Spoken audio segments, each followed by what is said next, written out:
through turn 12, really sideways, just got a little bit of curb there, unhooked the rear, have to gather it up deep there. I think Giorgio Roda's just gone off there, and he's just trying to gather it up. There seems to be a lot of action down there at sort of 13, 14, a lot of guys really running that wide line, and that tends to not be the fastest way, and I think people are just getting in there a little bit deep and just leaving their braking just a bit too late. Yeah, it's going to cost him time, that, isn't it? These certainly dropped back from Georgios Kolovos. He's going to get through this traffic. Came into this traffic with about 1.3 seconds advantage. It's going to be a bit more than that by the time he clears it. Yeah. And still more work to do for Giorgio Roda in this current Gagler traffic. There's a lot more ahead of them, by the way. It is going to get busy from here on in. Side by side, almost behind them in GT. Again, discretion the better part of Valor there. Hasn't yet dropped Giorgio Roda quite into the clutches of John Falb, but he has taken a second plus out of the car ahead, Falb, with that slight stumble from Giorgio Roda. Yeah, it just seemed that there's an awful lot of late braking here, getting in too deep, walking the car across the apex, which Giorgio's just done again. Yeah, and it's happened 3 or 4 corners in a row there. He just needs to back it up, take a breath. Oh, here comes the Origin car deep on the brakes there, and it looks like he's got it done. It was a big lunge, really big lunge, but he's got the inside line now into 11, and I think he's going to make that pass stick.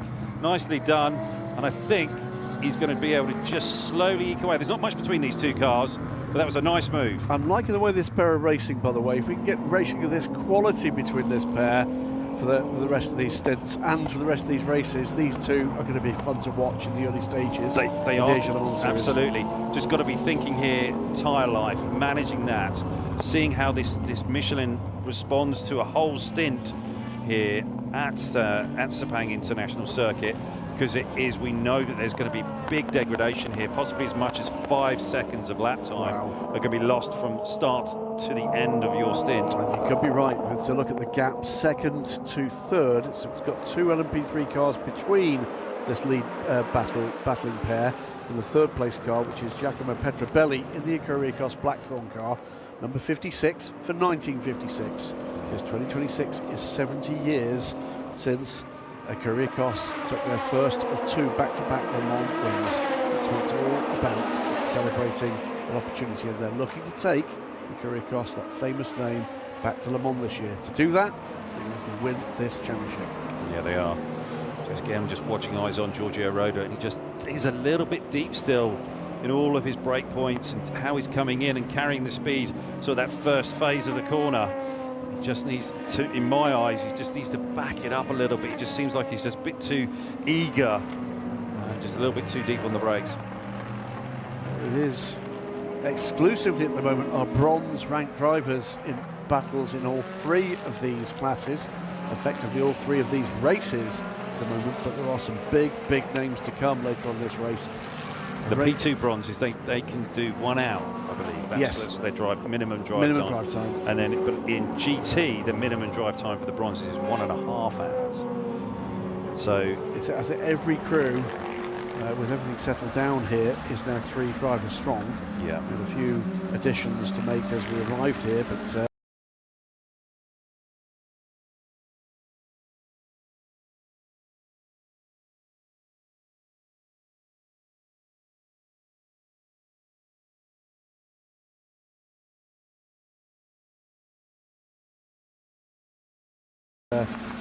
what is that? That is 141 drivers will take part in this race if everybody goes to, absolutely.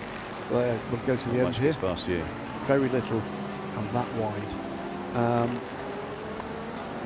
The car going on the Matchel. A little bit of a wag from the tail of the clownfish. Yes, that's the car, not the driver, by the way. We'll say about Alex. Banksy in the Proton car was giving them room there, because that was could have easily pinched off the nose of the DKR car.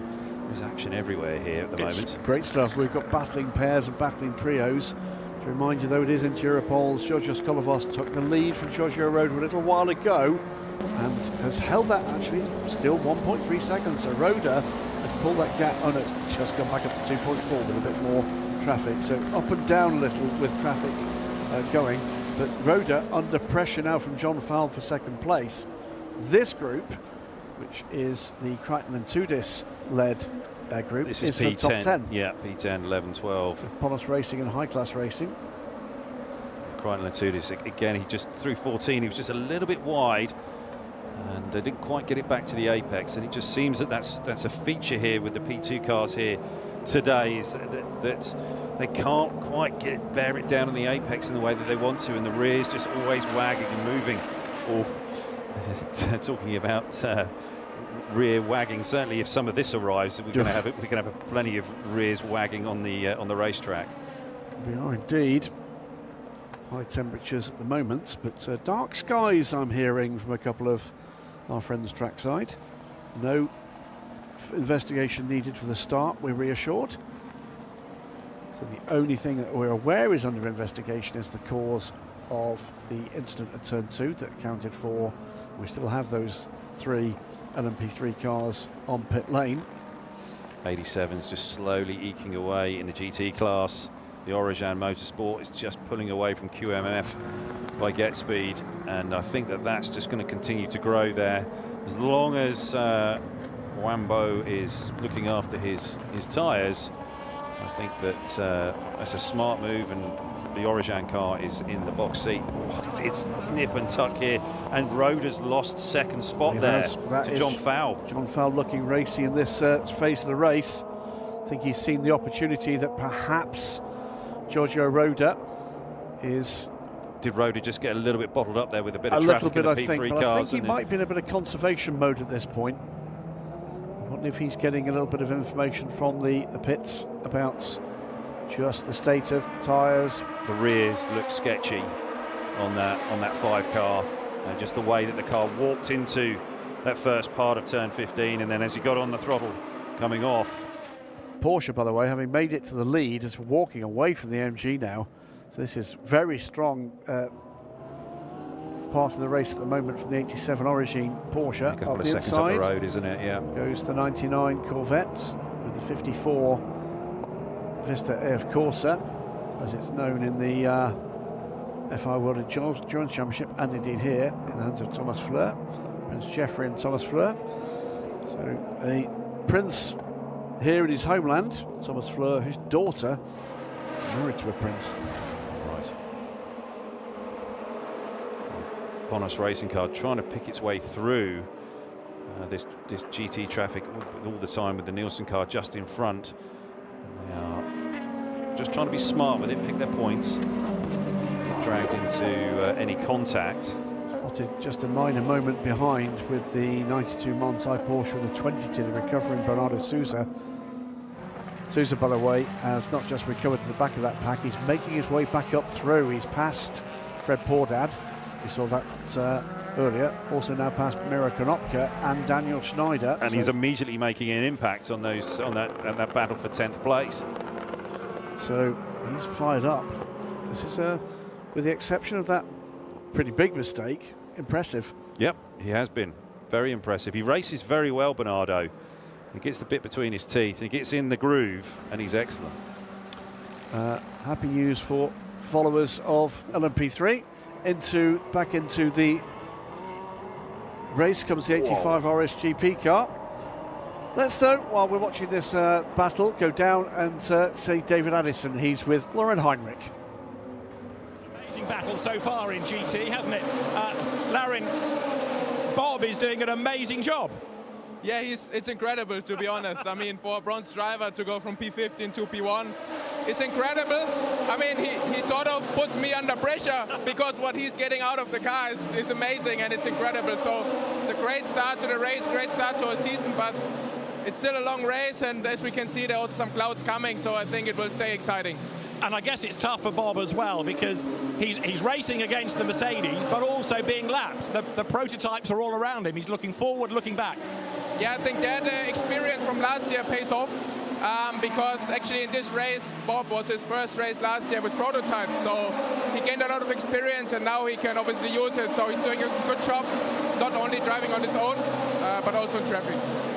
Just tell me as well about this new tyre for this year, the new Michelin tyre. What's it like? Yeah, it's a new tyre. which I really like. It's quite different. It's more square compared to the previous tire. Yeah, I know the tire is usually round, but the outside edges are more square, which gives it a little bit of a different driving feeling, especially on the limit. I quite like it so far, but I think this is the hardest test for all the tires here on Sepang. So we're going to see how it unfolds in the long run today. Excellent. Have a good race. Thanks, Lauren. Yeah, great to hear from Lauren there. Great insight also on the tyre, but also on his teammate Bob, who's doing a fantastic job. Well, aren't they just? And great to hear too that what was a fairly traumatic season for them last year did give them some learning points, and they've taken from that 15th to 1st in this part of the stint. Excellent stuff from them, and looking very strong. The lead, by the way, for Bob Grant is now 3.3 seconds, so pulling away. Konotka continues his progress in his bright yellow Orica.